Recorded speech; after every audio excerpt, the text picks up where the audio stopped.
I genuinely believe that these three books should be read by all the 20-year-olds or all the girls who are in their mid-20s because... Hello everyone, my name is Janvi and today I'm going to be recommending books that every girl in her 20s should read.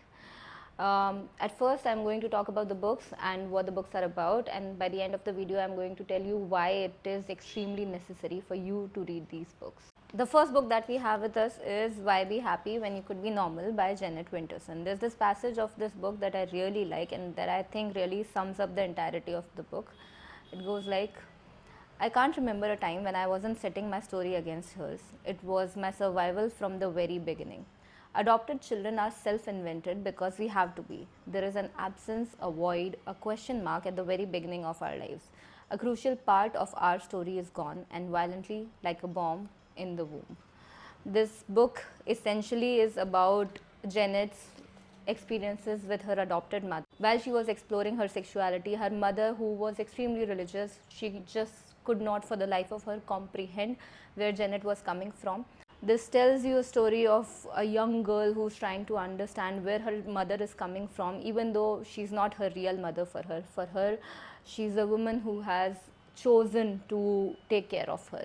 So she lives with this guilt that this woman is taking care of me even though she doesn't have to, but then again she's her mother, so she has to do some things for her. Why be happy when you could be normal? Throughout her life she was forced to believe that you have to be normal. This sexuality of yours, the things that you aspire to be, they are not normal. She was a girl who was in love with the prose of T.S. Eliot, who wanted to write, who wanted to read literature, but she couldn't because she was a girl growing up with a religious mother who couldn't understand where this woman was coming from. So the second book that we have with us is Crying in Hmart by Michelle Zauner. Michelle Zauner is an extremely famous musician.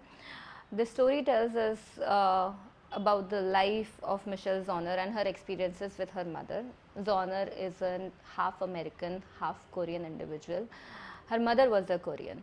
This is the story of Michelle losing her mother to cancer and trying to understand what that means for her in her mid-20s. Here, Michelle is trying to explore her hybrid identity. So, in diasporic literature, in diasporic writings, the concept of hybridity or dual identity is extremely important. It is further explored by a theorist named Homi Bhabha.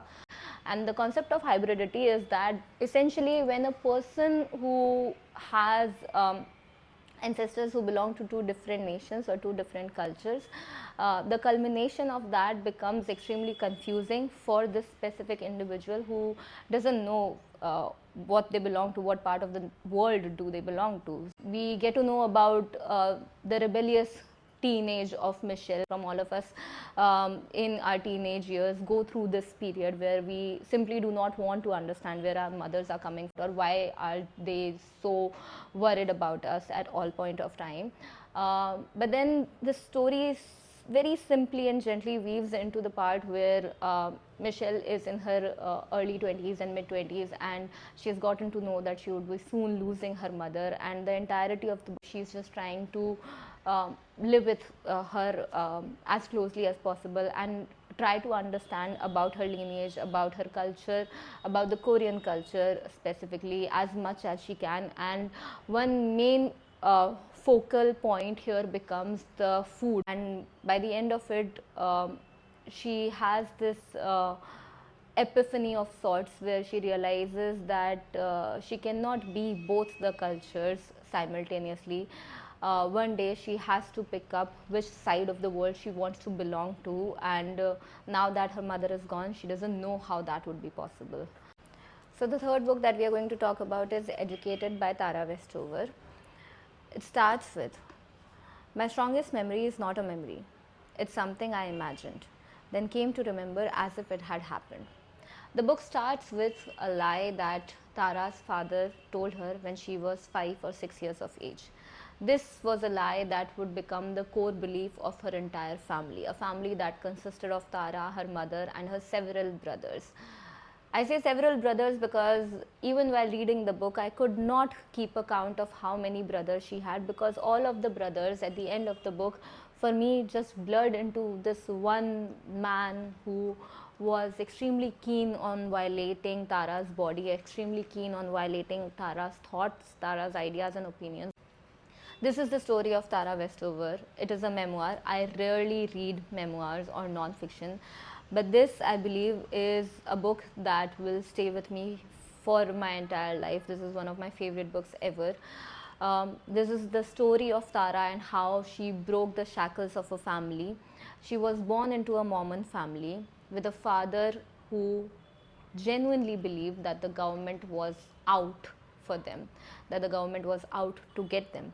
Her father made sure that she did not have any birth certificate or any governmental record for that matter. He never enrolled her into a school because he believed that the government was working for the Illuminati. Amidst all of this chaos, Tara grew up with a certain kindness in her heart, with a certain belief that maybe one day she would be in a world, she would be in a part of world where everything would be better. Every time she tried to speak up, every time she tried to say anything or put her own thoughts on the table, she was beaten up, mostly by her brothers and by her father. This book tells us the journey of Tara and how at the age of 16 she finally realized and decided that she has to leave this place that is supposed to be her home. And we see her at the age of 16 after years where she has had no schooling. We see her trying to fight against all the odds, trying to enroll in school and trying to pass all the tests, trying to learn while not letting anybody know that she was actually trying to learn, because she knew that if anybody got to know about this, she would be beaten up again. By the end of the book, we see Tara leaving the family behind and becoming a person of her own. Tara Westover right now is a writer and a professor. By the end of the book, we have this specific section where she mentions going back to this family, back to this father who would hit her a lot, back to these brothers who continuously threatened her, told her that they would kill her. We see her going back to this, trying to go back to this mother who was extremely emotionally abusive and who knew what kind of violence existed inside of her house, and who tried her best to not let Tara get out of this house, because how could her daughter have the freedom and independence that she could never have. But we also see Tara understanding that there was no point in going back, that there was no point in going back to a place that was supposed to be her home, because after all there was no home in that place anymore. I genuinely believe that these 3 books should be read by all the 20-year-olds or all the girls who are in their mid-20s, because they deal with such specific, poignant themes. They deal with the complex mother-daughter and father-daughter relationship. They deal with the eldest daughter trauma. They deal with this idea that women at the age of 20 can never have freedom or enough education. This idea that women can never, rely on themselves. Women can never attain financial independence or actually do something important in the world out there. All of these books, in some way or the other, are about moving out from your houses, moving out from your home, and trying to make up an identity of your own, while your entire family, while your entire clan is adamant on telling you that you can never do something like that. These books helped me a lot, and I'm pretty sure that they would help you as well. Thank you for watching the video.